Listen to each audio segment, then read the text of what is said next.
வாழ்க வளமுடன். ஹாய் சகோஸ். இதயம் மீட்டும் மெல்லிசை போல உங்கள் மனதை மயக்கப் போகும் எழுத்தாளர் தீபா பாபு அவர்களின் கற்பனை சிதறல்களுக்குள் நம் பயணத்தை தொடங்கலாமா? அத்தியாயம் 11. மணி என்று ஜெய் கேள்வி எழுப்ப என முனகினாள் பெண். 2 மாதங்களுக்கு பிறகு முற்றிலும் தொடர்பே இல்லாத நிலையில் அவள் தானாக தொடர்பு கொண்டது அவனுக்குள் உற்சாகத்தை தோற்றுவித்தது. அப்புறம் ஜான்சிராட மேடம் எப்படி இருக்கீங்க என்று உள்ளுக்குள்ளே குமிழியிட்ட உல்லாசத்தை மறைத்து கேலியாக விசாரித்தான். எனக்கென்ன, ரொம்ப மகிழ்ச்சியா நல்லா இருக்க. ஜேம்ஸ் பாண்ட் சார் தான் ரொம்ப பிஸி போல இருக்கு என்று நாசுக்காக குற்றம் சாட்டினாள். இதழ்கள் காது வரை விரிய, பின்ன சார் பல புரோகிராம்ல கமெண்ட் ஆகி நிக்க நேரலாம ஓடிட்டு இருக்கேனே என்று கெத்தாக பதிலளித்தான். தெரியுது, அதான் கொடுத்த வாக்கு கூட மறந்துட்டீங்க போல இருக்கு. என்ன, நான் இவளுக்கு வாக்கு கொடுத்தனா? காதல் அதுன்னு நான் எதுவும் இவள்கிட்ட வார்த்தையை விடலையே, அப்புறம் என்ன சொல்ல வரா என வேக வேகமாக யோசித்தாள் ஜெய். என்ன சத்தத்தையே காணோம், ஏதாவது பூசி மழுப்பலான்னு யோசிச்சுட்டு இருக்கீங்களா? நிஜமா எனக்கு ஒண்ணும் புரியல, நினைவுல இல்ல என்று விழித்தான். இதெல்லாம் ஒரு பெரிய மனுஷனுக்கு அழகா இல்ல, தெரியாம தான் நான் கேக்குறேன் என்று மணி கர்ணிகா அவனை அதிகாரம் செய்ய ஜெய் இம்முறை வாய்விட்டே சிரித்து விட்டான். ஓ காட், என்னன்னு நீதான் சொல்ல, எனக்கு மறந்துடுச்சுமா என்று சரணடைந்தான் ஜெய்சங்கர். ஆளையே ஞாபகம் இல்லையா, அப்புறம் எங்க சொன்ன வார்த்தை மட்டும் ஞாபகம் இருக்க போகுது என்று அவள் அழுத்துக் கொள்ள இம்முறை ஜெய் கடுப்பானாள். ஓ ஹே மணி, இப்ப என்னன்னு ஒழுங்கா விஷயத்த சொல்ல போறியா இல்லையா என்று அதட்டினான். ஓஹோ, சாருக்கு கோபம் வேற வருதோ? எனக்கு ஜேர்னலிசம் தொடர்பான பட்டய படிப்பு படிக்க விசாரிச்சு ஏற்பாடு பண்றேன்னு சொன்னீங்களே என வேகமாக கேட்டாள். ஓ என தலையில் கை வைத்து நிம்மதியாக புன்னகைத்தவன், ஓகே ஓகே, உனக்கு ரிசல்ட் வந்துருச்சா என சிரிப்புடன் கேட்டான். போன வாரமே வந்துருச்சு என்றாள் உள்ளே போன குரலில். என்ன குரலு கிணத்துக்குள்ள போயிட்டு வருது, அவுட்டா? நான் ஏன் அவுட் ஆவறேன், நானெல்லாம் டிஸ்டிங்ஷன் ஸ்டூடெண்ட், 88% ஆக்கும் என்றாள் மணி ரோஷத்துடன். Really good good, super, congrats. Thank you என்றாள் பெண் அலட்டலாக. சரி, உனக்கு எப்படி என்னுடைய நம்பர் கிடைச்சது? பெரியமா கிட்ட வாங்கின. ஒரு கணம் ஜெயின் மனது துணுக்குற்றது. தன்னை பற்றி அவர் என்ன நினைப்பார் என்ற சங்கடம் ஏற்பட்டது. ஹலோ, லைன்ல இருக்கீங்களா? இருக்கேன். அப்புறம் சார், அம்மா வேதா உங்க வீட்டுல எல்லாரும் நலமா? எல்லாரும் நல்லா இருக்காங்க. அங்க அம்மா, அந்த குட்டி பையன் எப்படி, அவன் உங்க வீட்டுல தானே இருக்கான் என்றாள் திடீரென்று சந்தேகமாக. ஆமா, அவன் பேர் திலக். இப்போ அவனுடைய ஹெல்த் எப்படி இருக்கு? வந்ததுக்கு இப்ப எவ்வளவோ பரவாயில்ல. என்னுடைய அம்மாவோடையும் நல்லா ஒண்டிட்டான். இனிதான் ஸ்கூல்ல சேர்க்கறத பத்தி விசாரிக்கணும். 6 வயசு ஆகுது. நேரடியா ஃபர்ஸ்ட் ஸ்டாண்டர்ட்ல எடுக்கிறத பத்தி கேட்டறிஞ்சிட்டு அதுக்கு தகுந்த மாதிரி அவனை தயார்படுத்தணும். நல்ல விஷயம்தான். சரி, ஏன் விஷயம் என்றாள் வேகமாக. காரியக்காரி என செல்லமாக வைத்துவிட்டு, உனக்கு காலேஜ் பத்தி விசாரிச்சுட்டு அப்புறமா உன்னை காண்டாக்ட் பண்றேன் என்றாள். ஓகே, தேங்க்யூ என்று அவள் ராகம் பாட, சரி உன் வீட்டுல சொல்லிட்டியா, அவங்க இதுக்கு சம்மதிப்பாங்களா என்று தன் ஐயத்தை கேட்டான். சொல்லிட்டேன். அம்மா தான் ரொம்ப முரட்டு பிடிச்சாங்க, அப்பா சொல்லியும் கேட்கல. அப்புறம் பெரியப்பா வந்துதான் உங்களை பத்தி விவரம் சொன்னாரு. நீங்க நல்ல விதமா படிக்க தங்கன்னு பாதுகாப்பா ஏற்பாடு செஞ்சு கொடுப்பீங்கன்னு சொல்லவும் தான் அரை மனசா சம்மதிச்சிருக்காங்க. அவங்களுக்கு நான் மீடியாவுல வெளியே தெரிஞ்சா எதிர்காலத்துல தேவையில்லாத பிரச்சனைகள் எதுவும் வருமோன்னு ரொம்ப பயம் என்று விவரம் கூறினாள் மணி. அது ஒண்ணும் பிரச்சனை இல்லம்மா, நீ பின்புலத்துல இருந்துட்டு ப்ரோக்ராம்களுக்கு ஸ்கிரிப்ட் ரைட்டிங், இயக்குனர் போன்ற மற்ற வேலைகளை கூட பாக்கலாமே. சரி, நீங்க அது தொடர்பான படிப்பு எதையாச்சும் விசாரிச்சுட்டு எனக்கு சொல்லுங்க.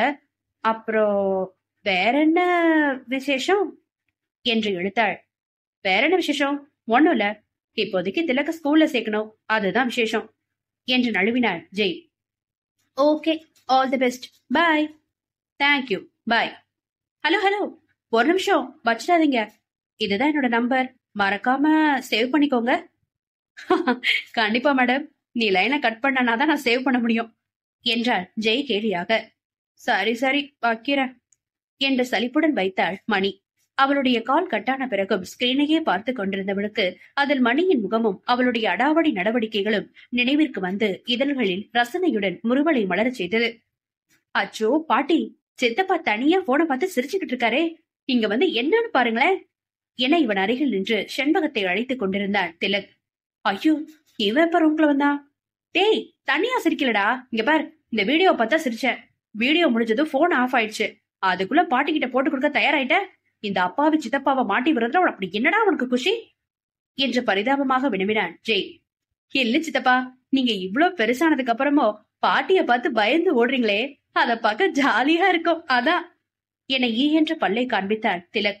அட பாவி மவனே, இந்த சித்தப்பாவோட ரணகளும் உனக்கு குதூகலமா இருக்குதாடா என்று அவன் வயிற்றில் செல்லமாக குத்தினான் ஜெய்.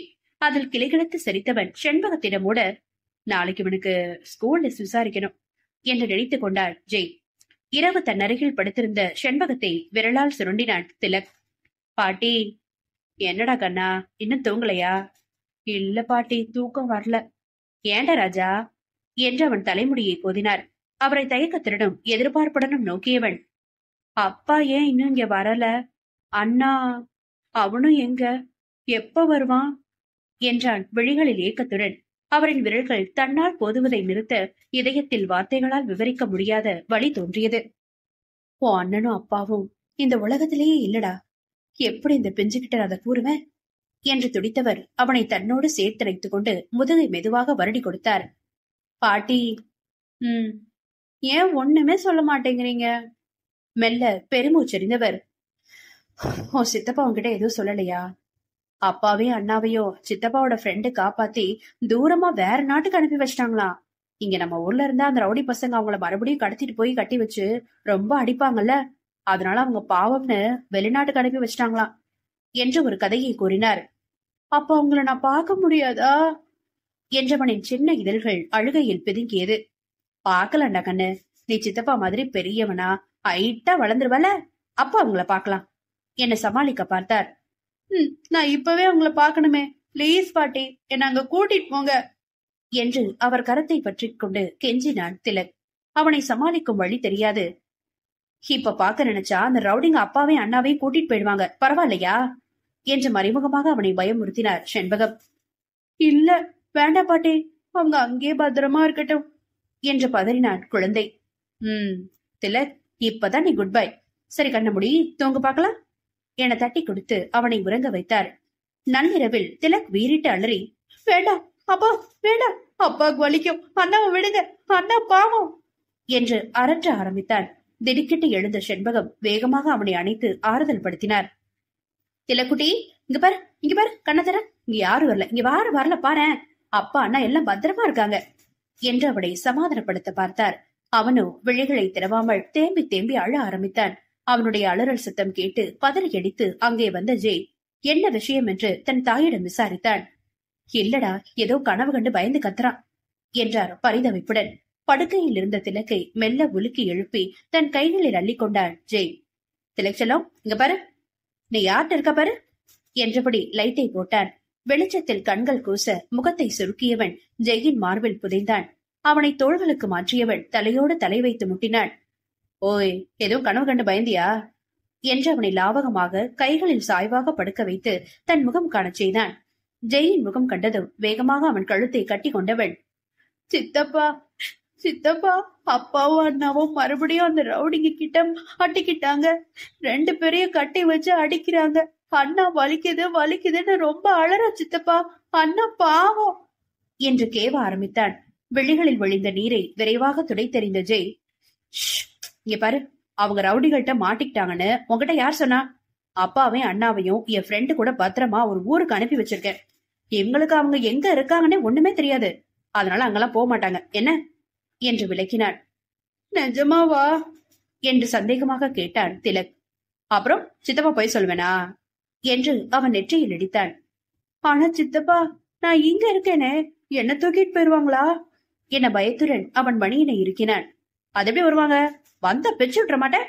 என் திலக் கிட்ட யாரும் வரக்கூடாது, போலீஸ் கம்ப்ளைண்ட் பண்ணி விட்டுருவேன். ஆமா, போலீஸ் தெரியும்ல. அன்னைக்கு படத்துல பார்த்தோமே, தப்பு பண்ணவங்களா அடிச்சு இழுத்துட்டு போனாங்களே என்றான் விழிகள் ஒளிர. கரெக்ட், அதே மாதிரி உன்னை தூக்கிட்டு போக யாராவது வந்தாங்கன்னு வச்சுக்கோ, புடிச்சு ஜெயில போட சொல்லிடுற.